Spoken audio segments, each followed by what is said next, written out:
Bueno, pues buenas noches para los que ya han ingresado y los que van ingresando, pues también igualmente buenas noches. El día de hoy les vamos a hablar de una enfermedad que es bastante común como las otras, pero esta es más que todo a las personas ya de edad avanzada y creo que en algún momento nosotros la hemos visto en la calle, en nuestros familiares, amigos, etcétera.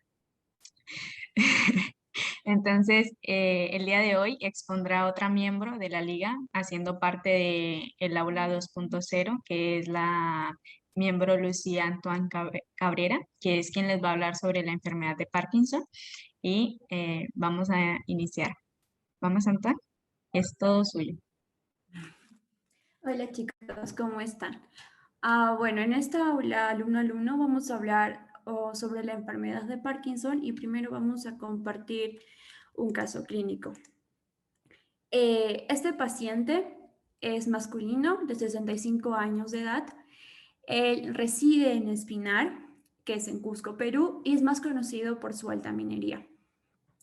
Él acude al servicio neurológico por temblor y rigidez de extremidades izquierdas, y también por la bradicinesia, es decir, por el entumecimiento de los movimientos. En el interrogatorio, él alude no poder abotonarse correctamente la camisa todas las mañanas desde hace 3 años, tiene problemas para deglutir y en ocasiones para respirar.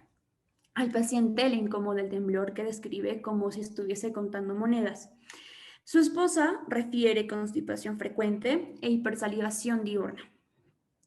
Los antecedentes que el paciente tiene, familiares, su madre y su abuela tienen hipertensión arterial y su abuelo materno tiene enfermedad de Parkinson.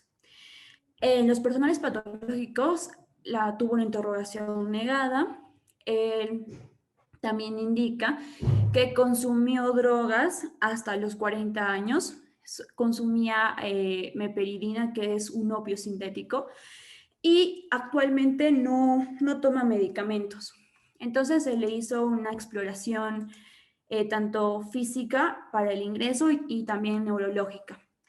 En la exploración física, el paciente estaba en buenas condiciones en general, el estado de hidratación era adecuado, la coloración tegumentoso-tegumentaria también era adecuada, pero lo que nos llamaba la atención era que era un paciente casi inexpresivo y ni siquiera podía como que parpadear muy bien.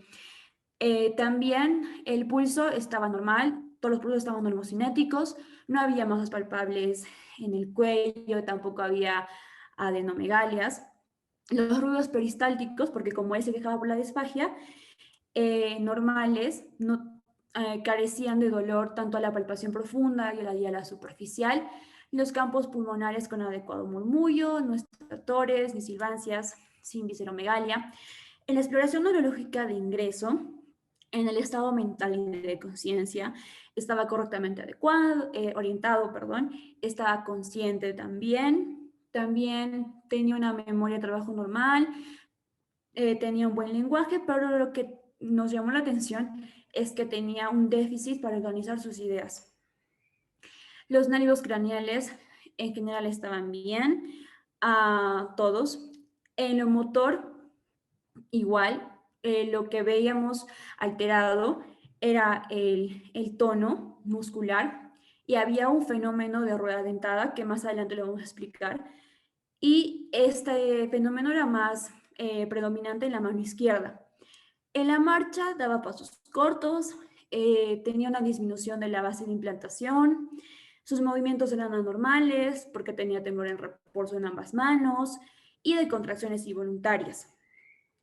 Entonces, bueno, ya por los antecedentes y por la clínica que el paciente presenta, como que tenemos una idea de que esta enfermedad es Parkinson.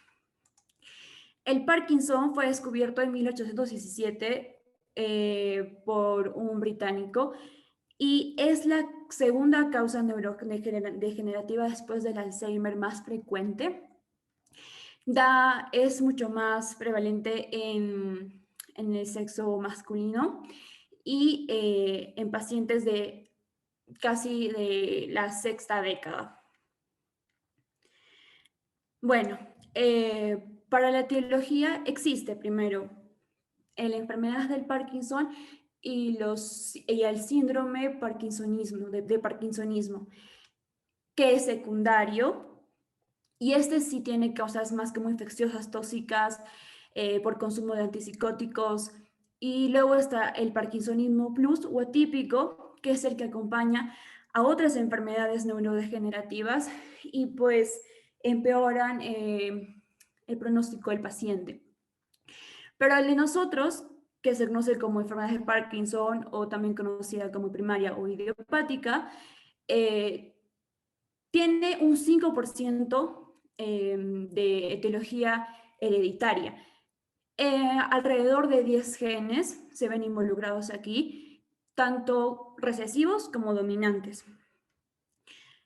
Sobre todo se ve afectado los genes PARCS, el Parkin 1, el Parkin 2, el Parkin 5, y también hay causas ambientales como por ejemplo la contaminación con MPTP, que es una neurotoxina que generalmente viene con la droga que habíamos comentado que él consumía hasta los 40 años. Y bueno, también tenemos también neurotóxicos como por ejemplo el arsénico, el cadmio. Entonces, bueno, básicamente la enfermedad de Parkinson es una degeneración de las neuronas dopaminérgicas que van a estar situadas en la sustancia negra.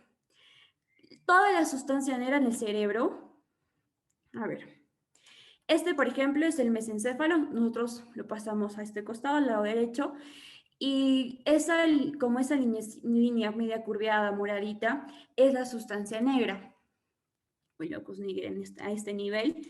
Pero si nosotros tenemos sustancia negra también en los ganglios basales, porque en el cerebro todo lo negro son núcleos y todo lo blanco que vamos a ver como fibras, etcétera, son precisamente eso, las fibras y eso. Entonces, lo que sucede es que las neuronas van a empezar a degenerarse y las que van a estar, entre comillas, un poco más sanas o van a sobrevivir a esta neurodegeneración, van a empezar a tener inclusiones citoplasmáticas y van a empezar a conformar unos cuerpos que son los cuerpos de Levy, que son los que observamos en esos cortes histológicos, que eh, como más eosinófilo.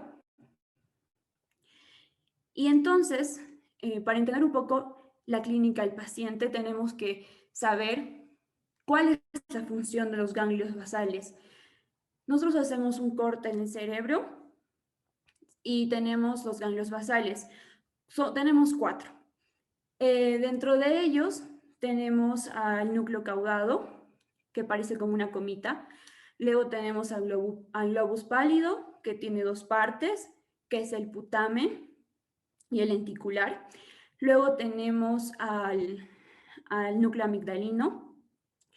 Entonces, tanto el núcleo caudado con una parte del lobus pálido van a formar el cuerpo estriado.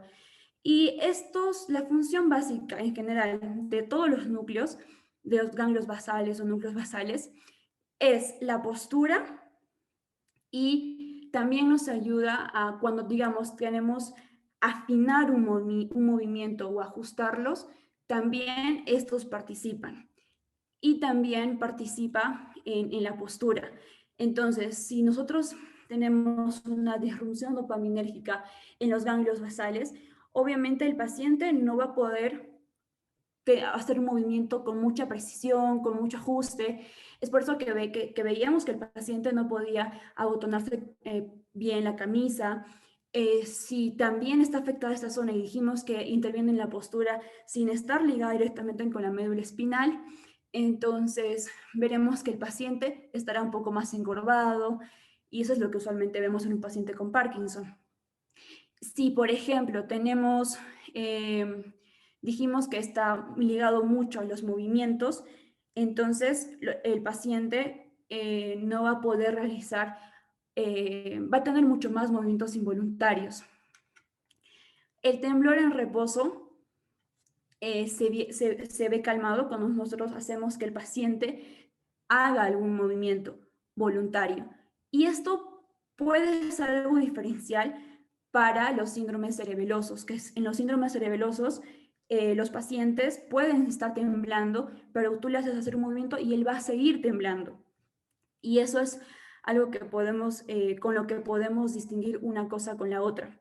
Además, también otra función de los núcleos es que participan en la memoria, y entonces también vemos como el Parkinson precede al Alzheimer en muchas ocasiones.